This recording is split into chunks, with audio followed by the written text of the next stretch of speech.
Hi class, so today we're going to talk about what's called mechanism design in game theory.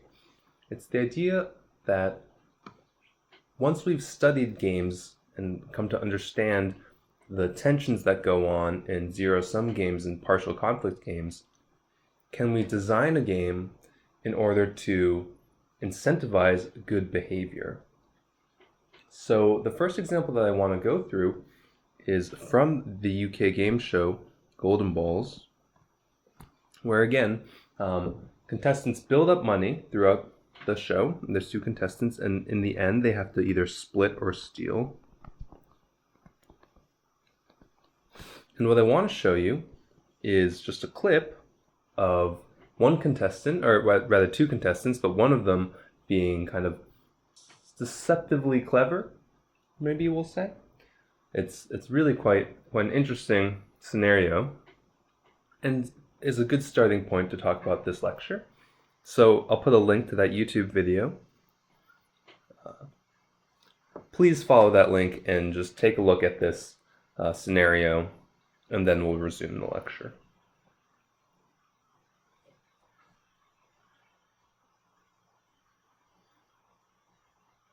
Okay, so it's a pretty wild experience. It was insanely clever by the one contestant.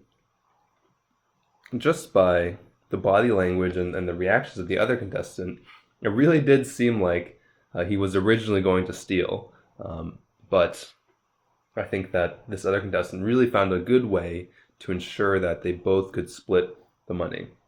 And so let's take a look at the game, the payoff matrix for Golden Balls. So remember, we could either split or steal. Both players have that option. There is $13,000. We'll just make it $12,000 for ease of computation. So they could either both split, or one could steal and get all the money for themselves. But again, if they both stole, then they wind up with no money at all. So like we said before, each player's strategy of steal dominates the strategy for split.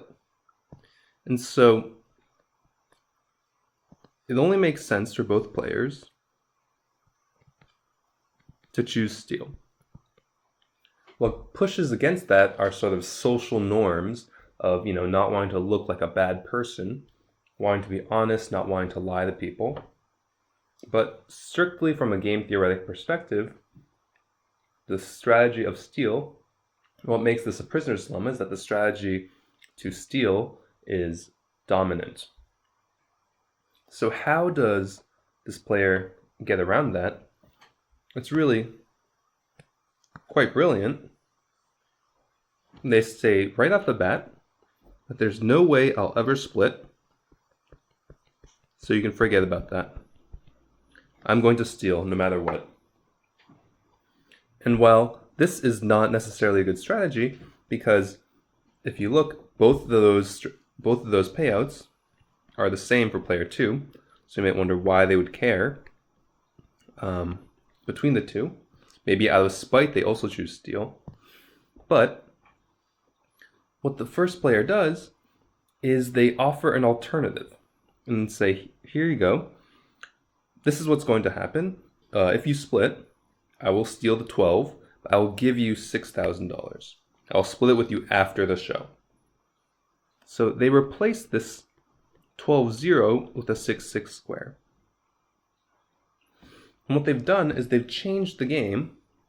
They've changed the payout of that square so that now it's in the other player's best interest to take split instead of steal. Now, if player 2 splits, they'll get $6,000, versus if they steal, they end up with nothing. Now, this relies on trust. They need to trust that the other person will indeed follow through. But on the other hand, there's no risk for them. They understand that since the other person is already stealing, that they're getting 0 in either case. So for them, okay, they have to trust them, but on the other hand, really, they have no other option. Now the strategy of splitting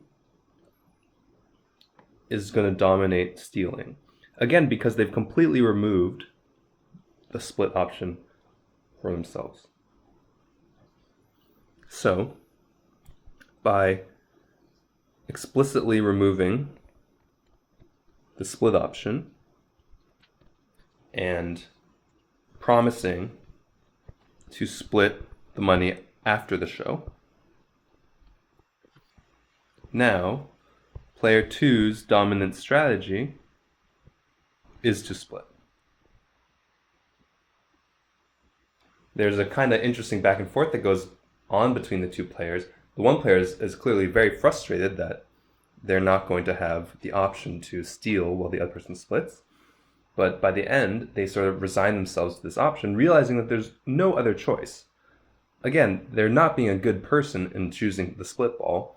They just realize that they've been put into a corner where they must choose the split ball if they have any hope for winning any money. So, of course, in the very end, what makes this even funnier is that the other person never needs to follow through with their promise to split the money. Player 1 actually chooses to split as well. And so once they corner player 2 into choosing split, player 1 can choose split without fear of having the money stolen. It's really quite an interesting play that it's really quite an interesting play that the first player makes to offer to split like this, and then ultimately choosing the split ball.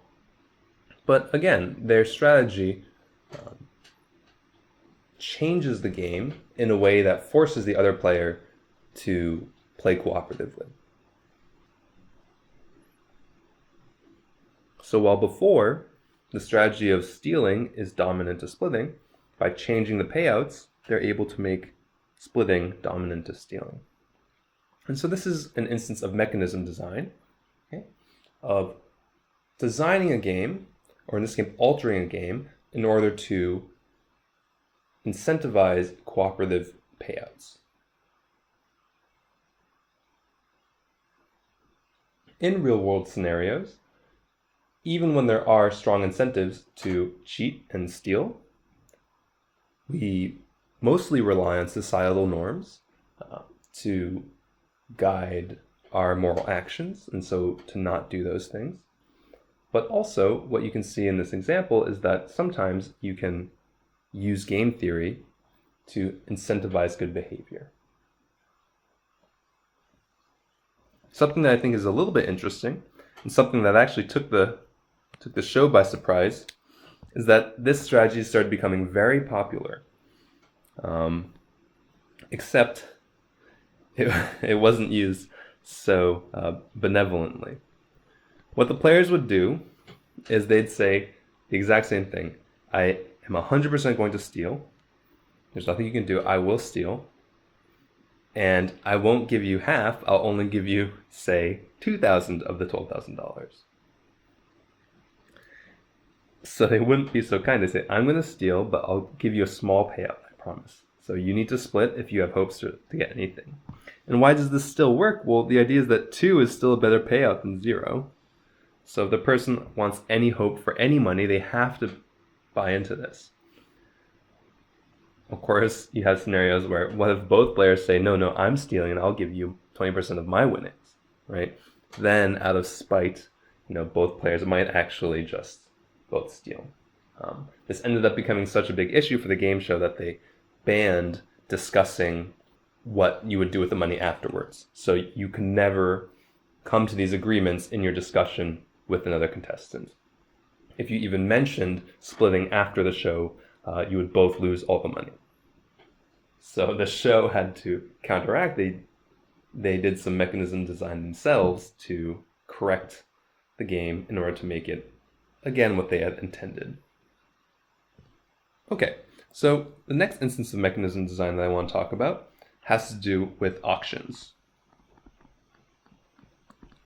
I don't know if you've ever participated in an auction before, but why do auctions exist? Generally, there might be some items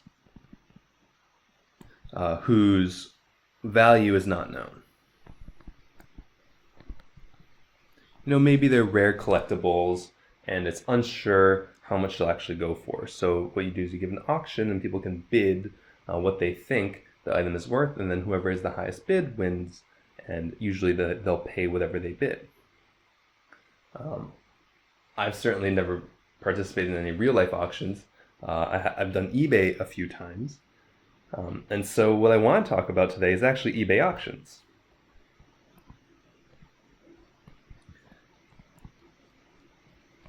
They're actually a little bit different than standard auctions.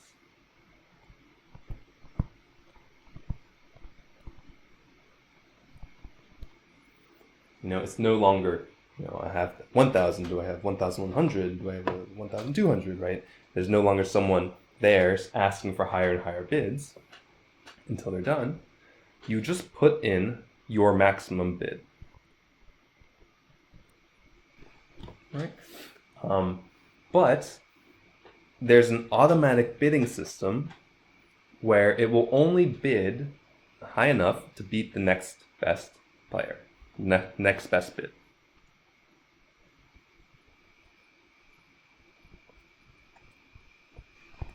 So say there's some fancy bag that you're looking to get, right? And it's sold out everywhere. It's only on eBay, right? And you're willing to spend $200 on it. And there's a lot of other bids, 120, 140. There's someone who's doing 150. Then what's going to happen? Well, there's an auto bidder, okay? So you put this as your maximum bid, and then the person who had 120, they got beat up by 140, then they got beat up by 150, and so what does the auto bidder bid for you? It'll bid 160. Or, whatever the smallest increment is, maybe like 151. They'll bid just barely enough to beat out the second highest bid. And you won't actually need to pay the whole 200, you'll only need to pay $151. So it's nice. You can safely put in the maximum bid, and that is the maximum price you'll pay, but you could get a discount if nobody else also wants to bid you up. So there's a name for this type of auction. It's actually called a Vickrey auction, named after an economist, where the highest bid wins, but they pay the second highest bid's price. So eBay's a little bit different, right? I had to pay 151. I didn't need to pay 150. In a straight Vickrey auction, I'd only pay 150. And why is this such an interesting way to bid? Well, let's look at an example. All right, so we got three fellas. All right, we got Luigi, Mario, and Toad. All right, and there's a very rare item up for auction today is a golden mushroom. Wow. All right, and so they value it slightly differently. Luigi thinks it's worth 300 coins. Mario thinks it's worth 200 coins. And Toad thinks it's only worth 100 coins. So this is how much they value it. And so what I'd like to show you is that a Vickrey auction actually incentivizes you to place a bid exactly where you value the item. There's no point to try to undercut people or only go lower than your bid or even to go higher than your bid. The optimal strategy in the Vickrey auction is to just bid exactly how you value the item. And so let's see why. So let's say that they actually bid exactly what they want. Then what happens? Well, Luigi wins, gets the mushroom, and has to pay $200 because $200 is Mario's bid. Mario and Luigi get nothing. But how much value does Luigi have overall? Well, he believed the mushroom to be worth 300, so he has 300 minus 200, so he believes he's won $100 worth of value. And Mario and Toad, well, they didn't get anything, but they didn't lose anything, so they come away with 0. Okay. And so let's think about Mario's perspective here. They're certainly upset that they lost the mushroom, but there's no reason for them to increase their bid. So let's say, for instance, that they wanted to win the mushroom. Well, what would they have to increase their bid to? They'd have to increase their bid to at least 301. But then what's going to happen? Well, they'll get the mushroom. They'll have to pay 300, the second highest bid. And so the value that they'll actually get is negative 100, because they only believe that the mushroom is 200. And so, in order to win the mushroom, Mario needs to bid way more than he values the mushroom at, and therefore he's actually lost value. And if you compare negative 100 and 0, right, Mario would actually prefer not to have anything at all. Right? The fact of the matter is he just didn't value the mushroom enough, and so he wasn't going to get it. Okay. Now, he could raise his bid in order to maybe there's some sibling rivalry, right? And he just wants to raise his bid. So say Mario raises his bid to 280. Right? Well, then what will happen? Well, then Luigi will still win the mushroom, have to pay 280. And so instead of having a value of positive 100 like he did in the first example, it's going to have only a value of 20. Well, they both have 0. Okay. And so this would cut into Luigi's profit, we'll say, but it doesn't actually help Mario at all, right? Mario is still getting 0, and so the strategy of bidding 200 is still exactly equal in this case to the strategy of bidding 280. But moreover, Mario actually opens himself up to some danger. Because say Luigi is kind of keen on Mario, and for whatever reason that day, Luigi only has 250 coins. Well, then Mario, trying to get some extra pennies out of Luigi, make him pay more for it, bids 280. Well, accidentally, Mario wins the mushroom, now has to pay the second highest bid of 250. And so what are the values? Mario actually ends up with negative 50. So Mario actually loses value in this case. And so that aspect of trying to get more money, get Luigi to pay more for the item, can backfire and actually get Mario in a lot of trouble.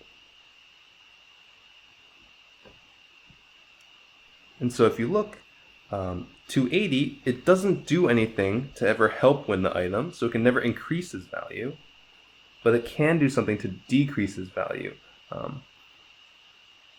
from 0. If he accidentally wins it with a bid of 280, for instance. And so how are we going to describe this? Well, one way to describe this is to use terminology that we've had from before and say that the original bids of 300, 200, 100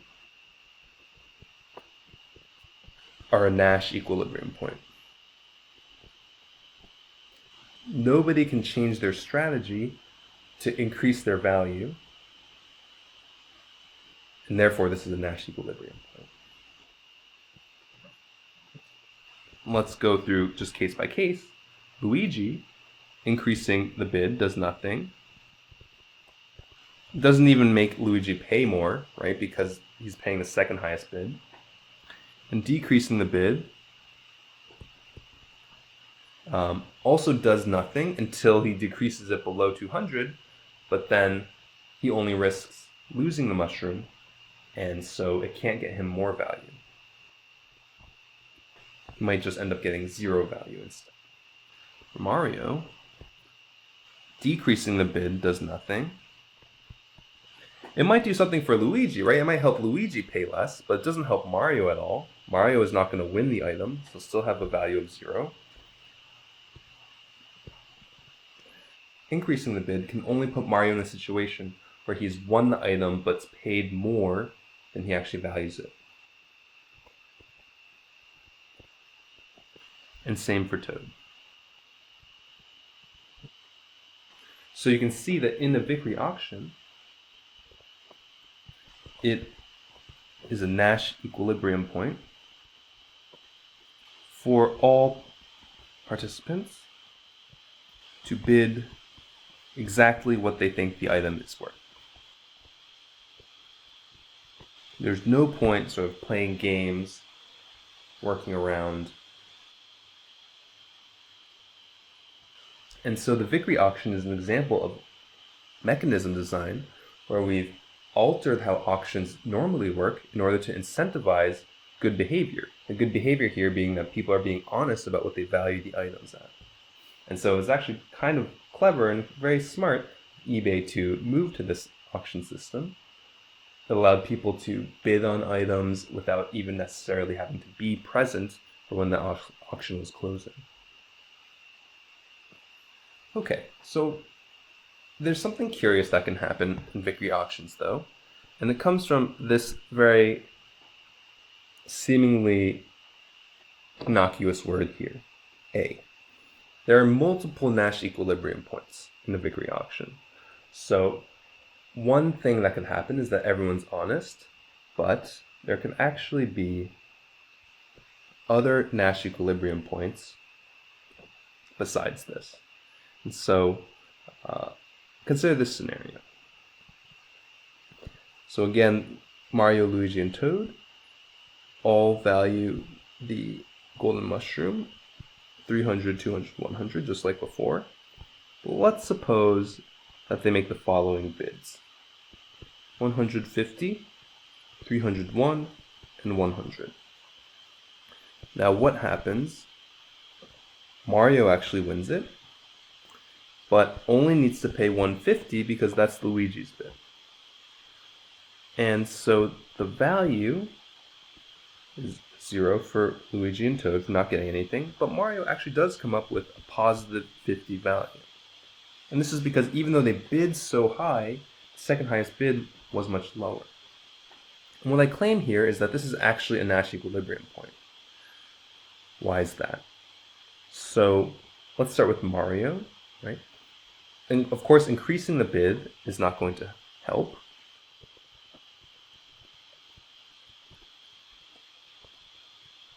It changes nothing. Now decreasing the bid doesn't affect how much they pay until they bid under 150, in which case they'll just drop to 0 value. Okay, what about Luigi? The only way they could increase their bid to change anything for themselves is to bid more than 302. But if they increase their bid past 301, now they're actually paying more for the mushroom than they value it.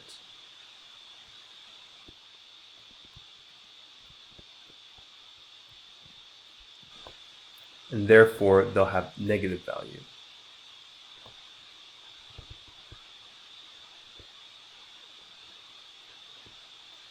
And they prefer 0 value versus negative value.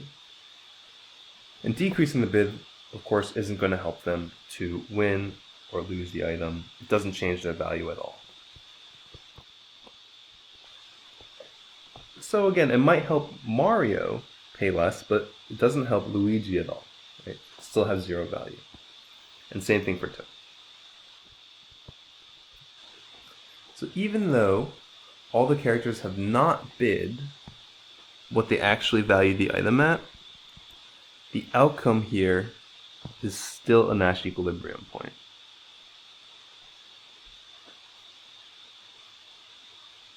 So this is a little bit strange, but again, it goes to show you that Even though we've incentivized the right behavior, sometimes other things might happen and still end up with sound strategies. And so even though this is a Nash equilibrium point, it's a little bit strange. People aren't bidding what they actually value the item at. And if you look, Mario is actually taking a very risky strategy here, because if Luigi had bid 300 what they actually valued it at, then Mario would be paying 300 for the mushroom. We'd be back in that situation where Mario would feel like they'd be losing out on 100. So this is a risky bid, but it sort of worked out for Mario in the end. A much safer bid, and so the safer Nash equilibrium point is the one where all the players have bid exactly what they value the items at.